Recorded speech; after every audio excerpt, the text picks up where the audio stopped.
നമസ്കാരം. America Iran ബന്ധം വീണ്ടും അതീവ സംഘർഷഭരിതമായ ഘട്ടത്തിലേക്ക് നീങ്ങുന്ന സാഹചര്യത്തിലാണ് ഡൊണാൾഡ് ട്രംപ് എടുത്ത പുതിയ കർശന നിലപാട് ലോകത്തെ ആശങ്കയിലാഴ്ത്തുന്നത്. ഇറാൻ സമർപ്പിച്ച പുതിയ സമാധാന നിർദ്ദേശം തള്ളിക്കളഞ്ഞുകൊണ്ട് ഇത് അംഗീകരിക്കാനാകില്ല എന്ന ഉറച്ച നിലപാട് ട്രംപ് പ്രഖ്യാപിച്ചതോടെ യുദ്ധം അവസാനിക്കുമെന്ന പ്രതീക്ഷകൾ വീണ്ടും മങ്ങുകയാണ്. ഇറാനുമായുള്ള യുദ്ധം അവസാനിപ്പിക്കുന്നതിനായി ടെഹ്റാൻ സമർപ്പിച്ച പുതിയ സമാധാന നിർദ്ദേശങ്ങളിൽ അതൃപ്തി പ്രകടിപ്പിച്ച് അമേരിക്കൻ പ്രസിഡന്റ് ഡൊണാൾഡ് ട്രംപ്.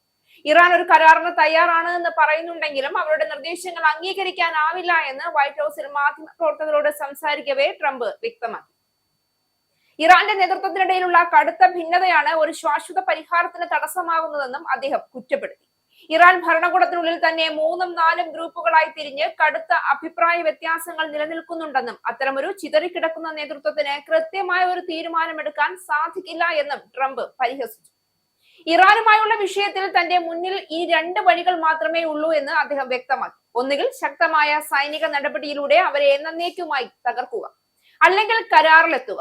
ബോംബാക്രമണം പുനരാരംഭിക്കാൻ തനിക്ക് വ്യക്തിപരമായി താല്പര്യമില്ല എങ്കിലും US സെൻട്രൽ കമാൻഡിൽ നിന്ന് സൈനിക നീക്കങ്ങൾക്കുള്ള പുതിയ പ്ലാനുകൾ താൻ സ്വീകരിച്ചിട്ടുണ്ട് എന്ന് ട്രംപ് വെളിപ്പെടുത്തി.